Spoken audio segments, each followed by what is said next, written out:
சுயமரியாதை உரிமைகளை அடகு வைக்க மட்டும்தான் கூட்டணியா என்று எடப்பாடி பழனிசாமிக்கு முதலமைச்சர் மு.க.ஸ்டாலின் கேள்வி எழுப்பியிருக்கிறார். அண்மை செய்தியாக பார்த்து வருகிறோம். கூடுதல் விவரங்களோடு செய்தியாளர் கோகுல் இணைகிறார். கோகுல், விவரங்கள்.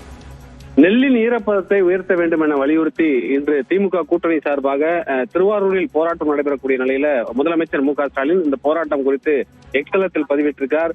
டெல்டா விவசாயிகளின் கண்ணீர் துடைக்க துணை நிற்காமல் நீலி கண்ணீர் விளைத்த பச்சை துரோகிகள் எங்கே என்ற ஒரு கேள்வியும், நீர்நிலைகள் நிறைந்து உழவர்கள் கடும் உழைப்பை செலுத்தி நெடுவயல் நிறைய கண்டபோது கொள்முதல் நிலையங்களை அதிகரித்து நாம் காத்திருந்தோம் என்றும், ஆனால் அதிகப்படியான மழைப்பொழிவால் நெல்மணிகள் ஈரமாயின என்றும் முதலமைச்சர் குறிப்பிட்டிருக்கார். சாகுபடி காலத்திற்கு முன்னதாகவே ஏன் அறுவடை செய்யவில்லை என்றெல்லாம் அதிமேதாவித்தன அரசியல் செய்தார்கள் என்றும், பச்சை துண்டு போட்டு பச்சை துரோகம் செய்தவரான எதிர்க்கட்சி தலைவர் அவர்கள் நெல்லின் ஈரப்பதத்தை 22 விழுக்காடாக உயர்த்த வேண்டும் உள்ளிட்ட கோரிக்கைகளை முன்வைத்து பிரதமருக்கு நான் கடிதம் எழுதினேன் என்றும் முதலமைச்சர் குறிப்பிட்டிருக்கார்.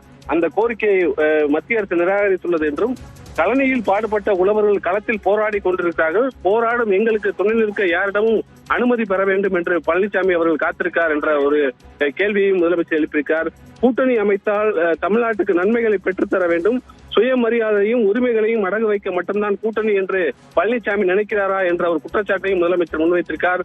3 வேளாண் சட்டங்களை ஆதரித்த எதிர்க்கட்சி தலைவர் எடப்பாடி பழனிசாமி ஒரு முறையாவது தலையை சற்று நிமிர்த்து நமது உழவர்களின் கோரிக்கையை கேட்க சொல்லியாவது சொல்வாரா என்ற ஒரு குற்றச்சாட்டையும் முதலமைச்சர் வைத்திருக்கார். உழவர்கள் நலன் காக்க தமிழ்நாடு ஒற்றுமையாக குரல் கொடுக்க வேண்டும் என்பதால் தான் இதனையும் கேட்கிறேன் என்றும், இரத்தத்தையும் வியர்வையாக சிந்தி உழவர்கள் உழைத்த உழைப்பு வீணாகக்கூடாது என்று இன்று நடைபெறக்கூடிய போராட்டம் குறித்து முதலமைச்சர் எக்ஸலத்தில் பதிவிட்டிருக்கார். நன்றி கோகுல், விவரங்களுக்கு.